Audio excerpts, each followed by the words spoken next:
evening. I hope all of you can hear me. I'll try to keep my voice level elevated so you can hear. I'm in the Columbia office, and I also want to introduce David Hebert, who is our district engineering administrator. Has engineering, maintenance, construction operations for a multi-county region in the upstate here, including Greenville and Pickens. He's much more familiar with a lot of the local road projects. I'm a little more familiar with some of the DOT wide items in what's taking place. I thought about starting out my presentation with by saying that I'm with the government and I'm here to help, but I guess that may not be the best way to start. But it is perhaps caused me to think about one facet of what we do at the Department of Transportation, is that we work to think about our work as more investments in mobility that our communities and all of our citizens have. And so with that, I'm going to run through as many slides as quickly as I can. I know you have some other business, John L., to take care of, but we'll move through this fairly quickly. I can tell you that David and I don't have all of the answers for the entire Department of Transportation. What we cannot answer here, we're happy to take questions down and get answers back to you. So, bottom line is that in the past few years, the level of work, road work, and road enhancements that DOT has been involved with has increased significantly. And so we are on our way to getting our roads and our bridges up to a level of good repair. We're not there. We're not going to be there for several years in every single place, which is what I will kind of show you in a minute. But the one thing we haven't solved yet really is how to deal with congestion. We're working more on improving the quality of roads and bridges that had suffered 30 years of neglect and deferred maintenance because there was not enough money. So we're working to try to improve the quality of roads, and it's still a gap for us to be able to do all the things we would like to do to ease traffic congestion. A couple of things I'd like you to keep in mind, kind of keep in a frame in thinking about all of this. South Carolina, little South Carolina, State DOT has the 4th largest state highway system in the nation. Now, it's not so much that we have more actual miles of roads than a lot of other states, but the state DOT here in South Carolina is responsible for the vast majority of roads and bridges across our state, some 44,000 miles of roads across the state. In other states, we have 70% of the total roads and states across the entire state that the state DOT is responsible for maintaining. In other states, a lot of other states, it's the exact opposite, where local governments and regional entities have responsibility for 70% of the roads and bridges, and the state DOTs there have responsibility for 30%. How that happened? Just historical in nature. Over the decades and decades and decades, local governments handed roads to the state to take care of. So South Carolina has the 4th largest system that the state DOT needs to take care of in the nation. At the same time, South Carolina has the 6th fastest growing growth rate, the fastest growing state, 6th fastest growing state in the nation. A lot of people are moving here, obviously putting more pressure on our roads and our bridges. So one thing that has happened over the past few years, and you probably are aware of this, in July 2017, the General Assembly, after about 30 years of not enacting any additional or new state gas tax, enacted a state gas tax increase of a total of 12 cents, phased in over a 6-year period. So 2 cents per year. We're in the 4th year, and July 1st, the tax will increase by another 2 cents. What that has allowed us to do is not only do a lot more road work, which I'll show you in a minute, but it's also allowed SCDOT to diversify some of its revenue streams. We're very heavily reliant on federal funds, which were not enough.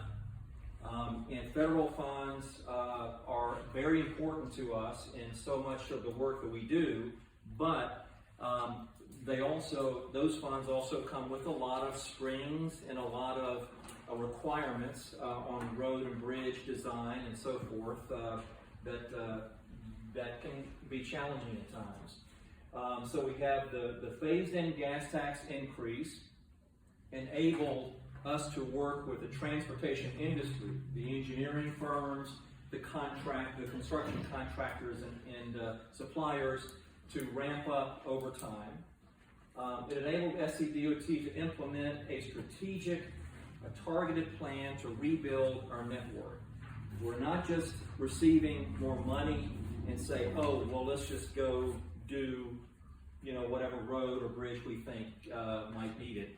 We do a lot of statistical and data-driven reviews of road and bridge quality, and drivers and motorists' experience on those roads and bridges, including safety and crashes. And we try to target the investment, target the funds there.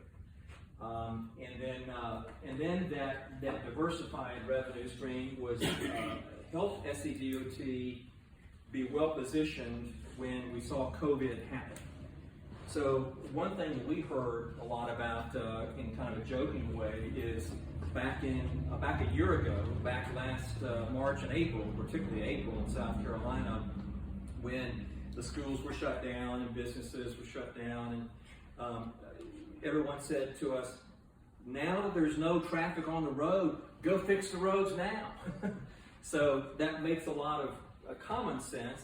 That doesn't really quite work that way. You can't, take a 2-month period and say, well, I-85 is going to be done. So it's a long-term process.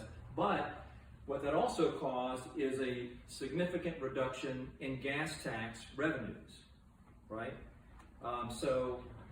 What DOT was able to do, unlike a lot of other state DOTs, we were able to keep all of our work program, all of our projects, road and bridge projects and highway projects across the state that we had already entered into. We were able to keep those going. We worked with the industry, the transportation industry, the contractors, on a series of protocols, health-related protocols, so that we could work side by side, and obviously a lot of our work is outside, so that certainly helped, to keep work on the roads going. We didn't over-rely on any one revenue stream that could have been impacted negatively by COVID-19. So we've got state gas tax funding, we have federal funding, and I already mentioned that federal funds, we no longer are over-relying on federal funds. It's important for us to continue working with the federal government, FHWA, because they provide meaningful support. But it's a better mix coming in, including car sales taxes as well. So this is the picture of the gas tax increase. 2 cents a year. We've done the first 4 years. This July 1st will be the 5th, and then year 6. When we're all in on that, we'll be up to 28.75 cents a gallon for state gas tax. And if you can look at our 2 neighboring states, we will still be well below those other states. And Several states are also indexed, so North Carolina doesn't have to necessarily pass a new law to increase their state gas tax. If there's inflation or other circumstances, it's indexed. So now keep in mind that the fourth largest network in the state, 28.75 cents per gallon for state gas tax. Georgia has probably a third of the miles of roads and highways to maintain, the state DOT to maintain, that we do. In fact, North Carolina is kind of an outlier. It's got a larger network than we do, but if you combine Georgia and Florida, South Carolina would still have more miles of roads to maintain as a state DOT than those two state DOTs combined. You could almost add a third state, Tennessee, and those three states combined just get them past the total that South Carolina, one state, has. So, and 1 cent of tax, gas tax, generates roughly about $34 million. That sounds like a lot of money.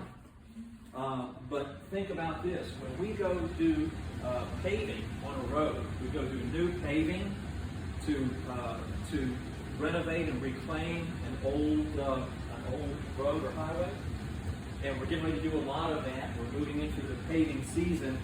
We do most of our paving during the warmer months of the year, because that's really where the asphalt mixing takes place, and if that's the time to do it. Cold weather doesn't work really well with a lot of heavy paving. But paving of 1 mile of road can be about $1 million. Replacing one bridge can be on average about $1.5 million. So how quickly does this money go? So, as I mentioned before, we have seen a significant increase in our work program, our road and bridge improvement program. Since about 2014, we have tripled our total program statewide to $3.1 billion. That's a total program, and every year we have about $1.7 billion of construction that is completed. It used to be that every year we could only afford about $500 million of construction. So with our 10-year plan, we try to approach this from a strategic perspective. And we've done so by developing what we call a 10-year plan. It has 4 major components. Safety.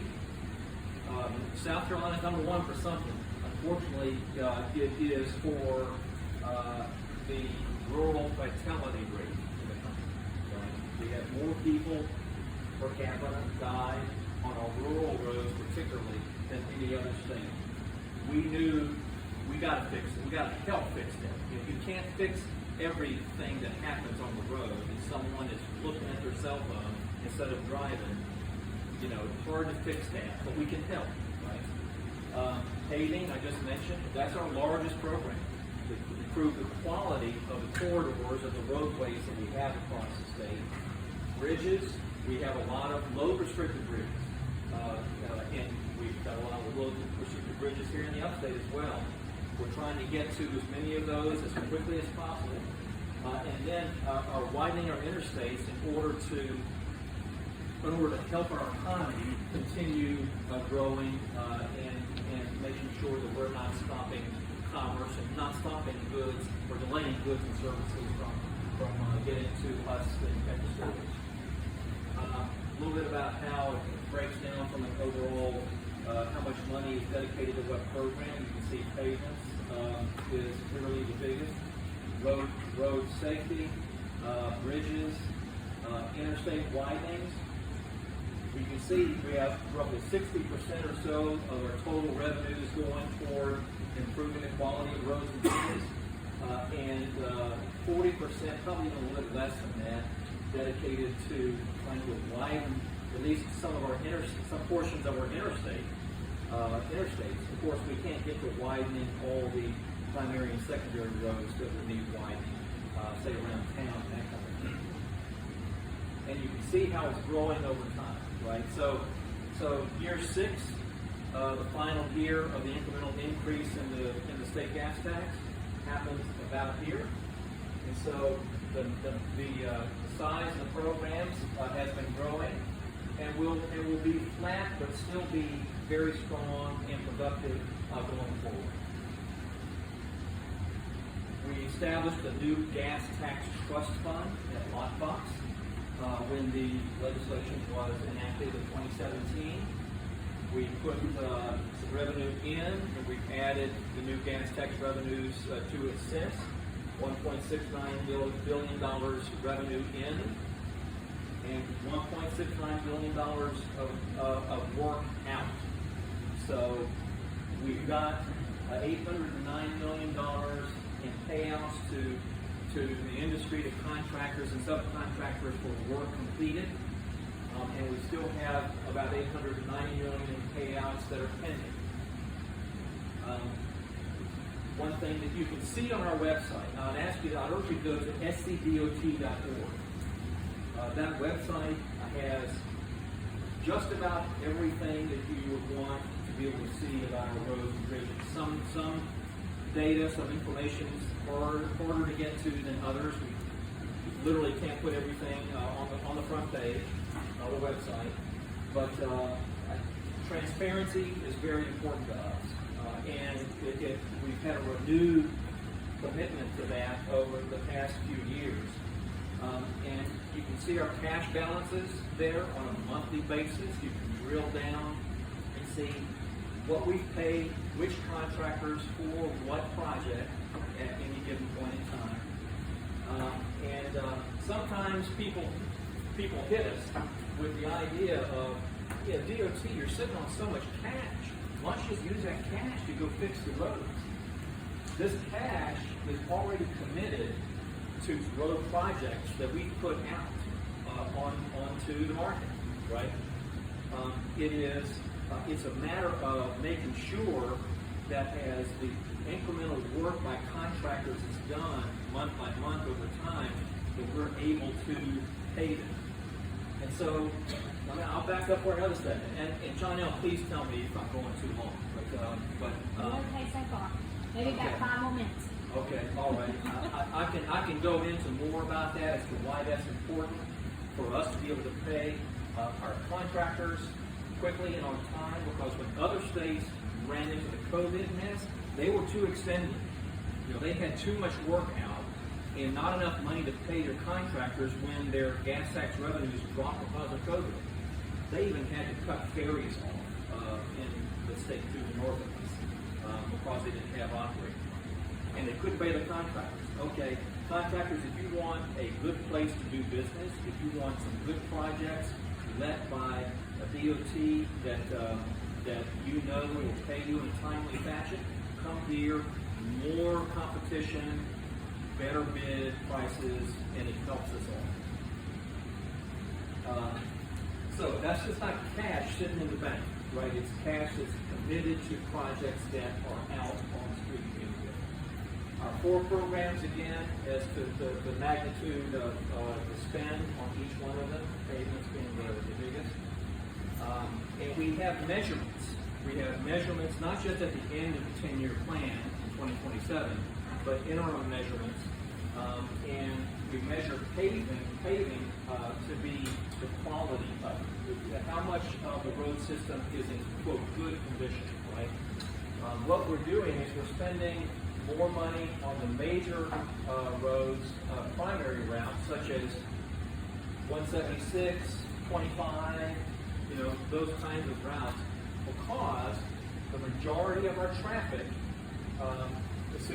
cars, travels across those primary roads, even compared to interstates or the smaller farm-to-market secondaries neighborhoods. We have more neighborhood streets in our system than some state DOTs have in their entire system. So anyway, so we're moving the needle on the percent of those roads being in good condition. We're not going to reach 100% in the next 5 to 6 years. The network's just that big. So, but we're making significant improvements. Bridges and rural roads, we had a target of getting to the worst of the worst rural roads in terms of safety. We targeted the worst 1,000 miles. We've got construction underway or complete or out to the market on 559 miles, just partial of the way through year 4 of the 10-year plan. Bridge work, we're on target with 465 bridges that we want to try to get to, in addition to other bridges funded in other ways that we're working on. So, local projects, okay? Interstates, not specific to Pickens County, but you're probably aware of most of these. The 85-385 Gateway, that was one of the major pinch points in South Carolina. 85-385 interchange, I-26, I-20, 126 in Columbia, Malfunction Junction, and then the Interstate 26, 526 in the Charleston area. That project's done. We opened it up in December of 2019. Now, it says nearing completion. There's always some cleanup work in and around an interchange or in and around a road project to be done, but it's open to traffic. I-85 reconstruction and widening, these two bullets here. It's two-phase project from Spartanburg County all the way up to the North Carolina border, I-85 in Cherokee County. So that project is underway, and we hope to have that fully completed by late 23 or 24. We have had some challenges here.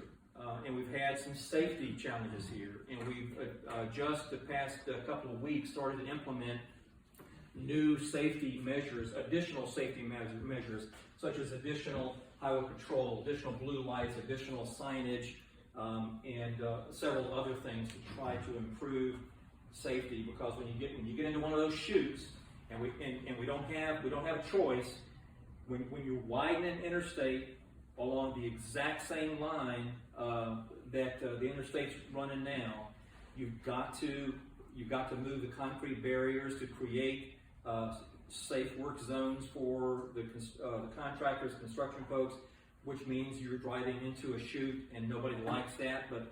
But if we were working on an interstate, a new interstate, on a totally different alignment, then we wouldn't have the problem. Unfortunately, that's the circumstance there. I-85 and SC290, the diverging diamond interchange, and that's near the Greer area, I believe. And then just north of the 85-385 Gateway project is a project where we got to do, it's going to be a new bridge on 95 over Rocky Creek. Construction begins probably this summer. There's a low-lying area of 85 just north of the big interchange there that with heavy rains would get flooded out. So we've got, and we would have to close the interstate. We don't want to do that anymore, so we're going to build a bridge and fix that problem.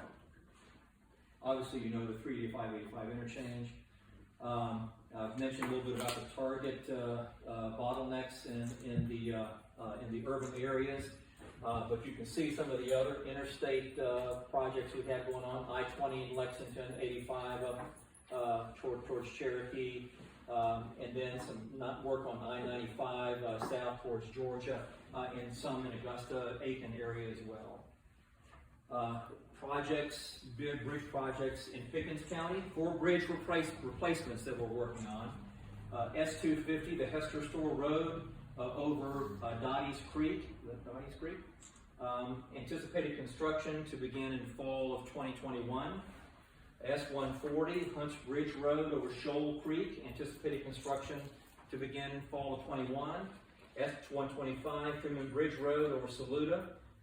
Summer 22, and SC133 Crow Creek Road in the fall of 2024. And just, you can see some of the bridges have been serviced well, but they're decades and decades old and need to be replaced. Paving, I mentioned to you. In fiscal year 2019 and 2020, we treated 11 miles of roadway in Pickens County. You can see the slow ramping up of the work, of the activity. So in 2020/2021 fiscal year, the fiscal year ending up pretty soon, we treated another 22 miles. Many of those projects are done, some still underway, I believe. And then in the 2021-2022 timeframe, there will be another 28 miles. So we will continue to add more new paving to Pickens County. Safety projects that I mentioned, rural road safety, we're getting underway with some surveys on an 11-mile stretch of rural road safety project. That's a fairly lengthy project for rural road safety folks. That's going to be on SC 183. And then an intersection improvement at SC 135 Dawkesville and S95 Jameson Road. Construction on that would begin in 2023. Obviously, intersections are critical to safety. A lot of accidents happen there. And when I mention rural road safety, if you think about the two-lane road, what we do there, we have kind of a package design for it. We go in, put new pavement on the road, we widen the shoulders, we put those rumble strips down, the middle and the edges. Bothers you if you veer over, but you're glad they're there because it will remind you to get back. And a lot of raised reflective markings to make the road safer. So the idea is, if someone veers off the road, we want to give them every opportunity to get their car back onto the road safely. So, let's see. And I may fly through these fairly quickly. We have a lot of local government work with metropolitan planning organizations and councils of government that also help us prioritize local road projects. We don't program everything out of the Columbia office. We work with Greenville Pickens Area Transit Study, Transportation Study Group to prioritize projects, and you see a list there. We're involved with the Appalachian Council of Government for projects there that you can see some of the things that they're thinking about, working on. And then every county has a county transportation committee as well. The CTCs can feed up into the regional planning organizations and the councils of government. We're at the table working with them to help plan. They prioritize, we have 12 ideas for road improvements here. What's at the top of our list? Okay, we have some money coming from the state by state law to help fund those. So prioritize those roads, and then we'll help you build them. 153, you've seen that. We cut the ribbon in early December on that road, and I traveled this road to get here this evening. I like it. And then a lot of our partners here. So I've gone over my time. I could I got the first question. Oh, sure. Okay. How does the SCDOT determine which roads get fixed first? We've heard a lot about a priority list. Do you guys sit around and randomly pick, or is there a formula? And if you have a formula, please tell us exactly what that formula is. Right. So, and David could probably help me here too, but we look at a lot of different factors. We actually go out and look at our roads and bridges and inspect them and determine what shape they're in and how much life they have in them. So if a road is in very bad shape, that puts it up towards the priority list. Compare that with how many accidents are occurring.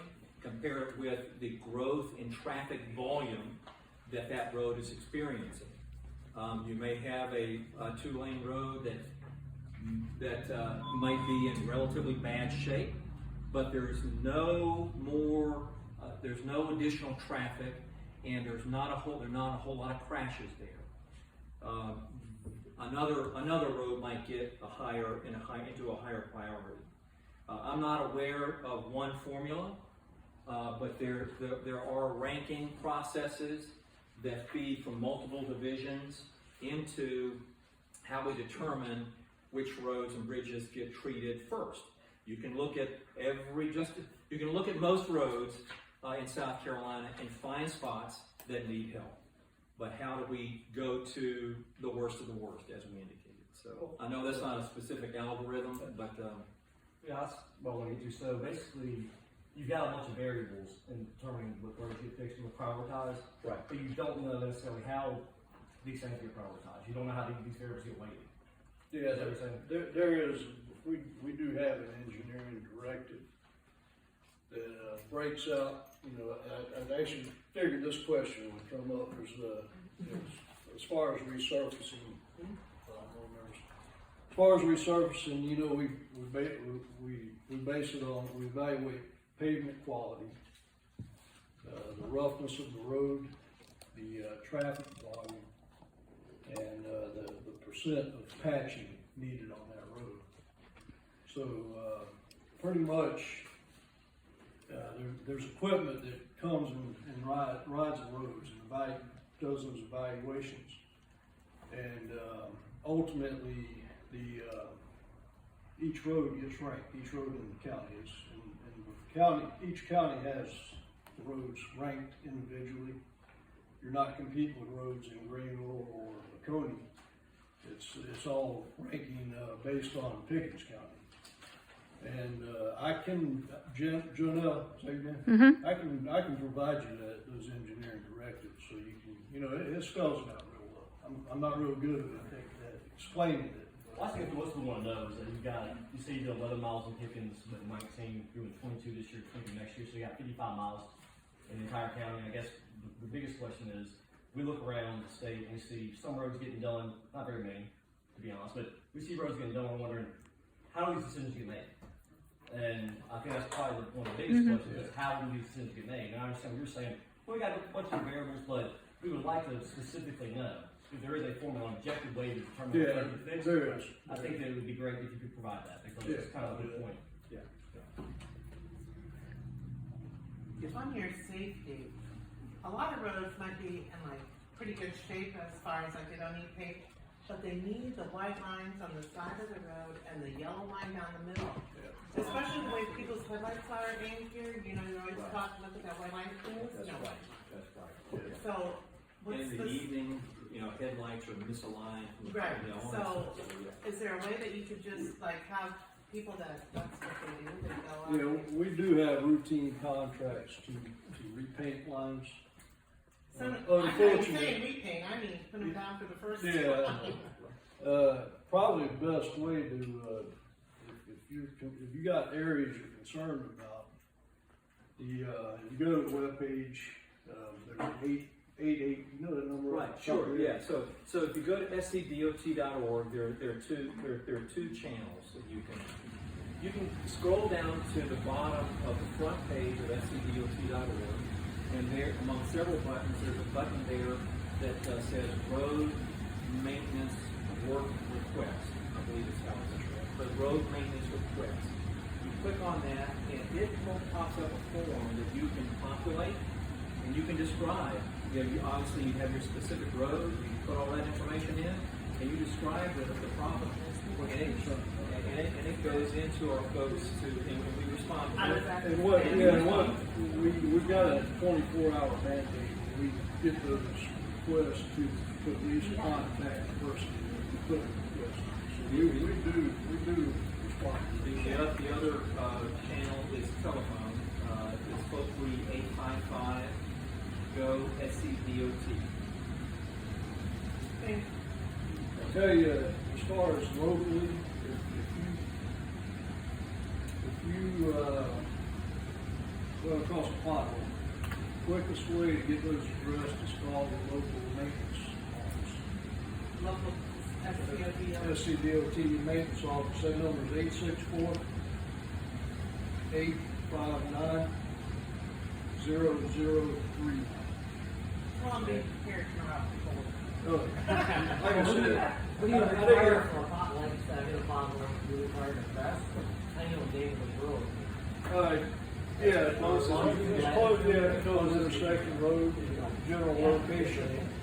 That's, if you got questions about when a road's gonna get paved, the best way to handle that is go to the website or, call the number that, Ted mentioned, 888 number, the rest. 855-GO SCDOT. That's, so quick maintenance response, that local number, any other inquiries is, that 800.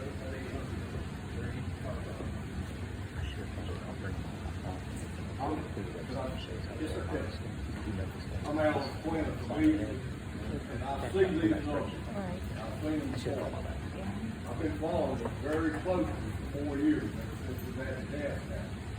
I was against the gas tax, and I didn't think it needed money. I've been proven right. So, the balance of the gas tax trust fund in the spring was 500 million. Now it's like 750 million. By next spring, or by the end of summer, we're looking at $1 billion. And when you're looking at $1 billion, I've had concerns that the government, they say they can't do it the way it's written, but I know that they can. They're gonna find a place to put that $1 billion, whether it be in pension funds, whether it be on interstate that wasn't approved to be on. And I talked to the comptroller and the treasurer, and they both agreed with me. There's too much money in the bank in Columbus. It's not being used. Now you put up $890 million is put out, and they're going to be doing that work. But how long is it going to take to do that work? It's going to take 2 to 3 years. During that time, the gas tax is going to continue to increase, and it's not going to go away. I talked to Senator Massey. He agrees with me. I've got a solution. I want to see what you think about the solution. He agrees with me. I talked to Rex White, and he's on board. We have a CTC fund to reference right here, to the county. Okay. So right now, we've got, say, 750 million. If you kept only $500 million to cover what you were going to be paying out, and the money continuing to come in from the gas tax, that would be enough money. So if you take everything over $500 million, you've got a pot. And when it overflows, that money should go to the county. CTC fund. Increase their CTC fund. They can get the work done. And I've heard excuses, we can't get contractors. We can't do this, we can't do that. They can get the work done. This is a win-win. Because when you give them that money, they've got to use 25% of that money on state roads. So, what I would say to that, and I agree, actually, funding to the local entities such as CTCs and NPOs is still a gap. You know, more funds need to go to those local entities to prioritize the local projects. Specific to the balance that you talk about, I just ask you to follow it over a few months period, and over a year or 2 years period. I know you mentioned a couple points in time over the past couple of years. That's a rolling balance. The $700 million that we have in the bank to pay contractor commitments that we actually have roughly 800 million of work that's out there. So you could say that despite the balance, we are overcommitted. But we do know that tax money will continue, gas tax money will continue to come in.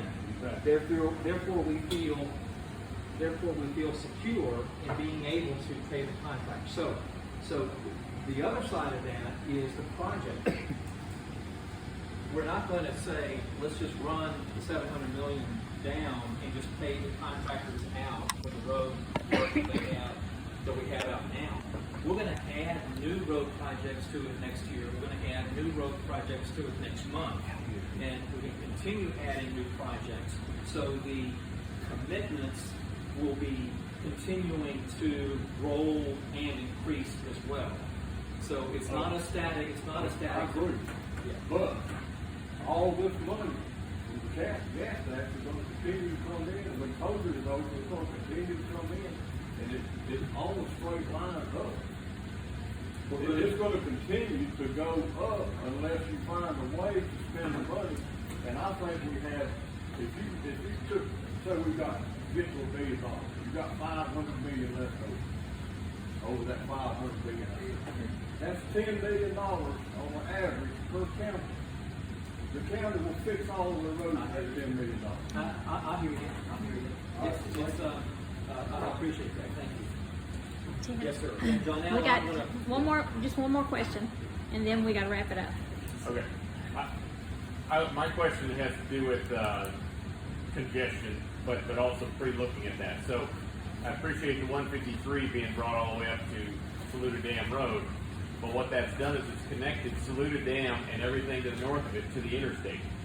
We live in neighborhoods now in between 183 and there, and so now they're paving those neighborhood roads so that people living north of 183 can cut through our neighborhoods to get to the 180, the 153 to get to the interstate. So is there any planning for getting, a major thoroughfare between where 153 ends and 183? Not aware. I tell you, that's an item that would be a perfect opportunity for you to communicate with the Pickens County Transportation Committee and the GPATS organization. I've talked to many people over the last 5 years, and I just keep getting passed back and forth and around You in need to circles. talk to him. No, you need to talk to him. I know what you're talking about. But that would be something that a local transportation committee would be a lot of help with. So yeah, we try to forecast and evaluate unintended consequences. Not to mention traffic flow, but not to mention hydraulic. We do a road project, and we need to make sure that we're doing correct thing with the environment and we're not causing additional flooding and that kind of thing. Can you give me names or places that I need to contact to go forward? That's a good example of if you call that number, Okay. it'll get recorded, and within 24 hours, the right person is going to call you back Okay. and give you the direction, or the best way to find out of the planning or what kind of plan is going on. But that phone number is a good tool for you guys to be able to. I have You know, one more make a question, request quick one, and just find for out. just because I've got to ask. Why does the SCDOT have to have a PR? If you're doing such a great job, why do y'all have to have a PR? Well, so, as I hear our secretary say, every time each one of you leaves your driveway, SCDOT has an impact to one degree or another on your life. We've got 44,000 miles of roadway out there, a lot of community involvement. A lot of our projects, we purposefully plan public information meetings, Right, public and hearings. we appreciate this a lot. And Yeah. specific to those projects, Right. sometimes those public information meetings and hearings are required.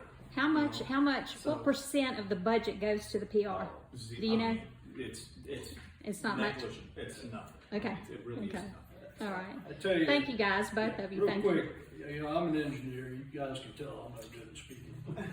That's why we got PRs. I think you did a good job Yeah. explaining. Yeah. Had I done that, I wouldn't have been able to explain all that stuff as clear as he did. So that's probably a good example of why we got a PR. Well, and on the same token, folks ask us, you say you're going to improve a specific road, but it's taken you years to do it. If it's a larger road, the planning and the public involvement that sometimes is required by a corps of engineers to make sure the water, getting all the permitting, moving the utilities. Right. You know, you widen the road, the public utilities, water and sewer's got to move, electric phone's got to move. It's a complex situation. All of those things can, and sometimes there's right-of-way acquisition. We have to purchase pieces of property to be able to go. I think our biggest concern is like my very first question is how they are prioritized, because we feel like Leatherman probably has a lot to do with it. It's what we read about, or certain politicians get their roads paved more than we do. So, you know, I'm just saying that's what most your regular citizens are concerned about, is how these roads are prioritized. So if you'll get me that information, I'll get that out. Thank you guys. Thank you so much. Could you switch back to the slide with the lockbox so I can get a picture real quick? Oh, sure. I appreciate that. While he's doing that, I want to finish up Sylvie Petrilli and her husband live in Easley. Yeah. And Sylvie, you want to tell them what the issue is right quick? Sure. And if you're living Easley, she needs your help. And I don't have a way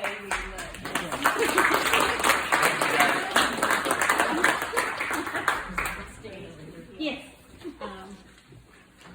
And I don't know if I have a loud enough voice, so let me know if you can't hear me. And I'm not gonna make this long.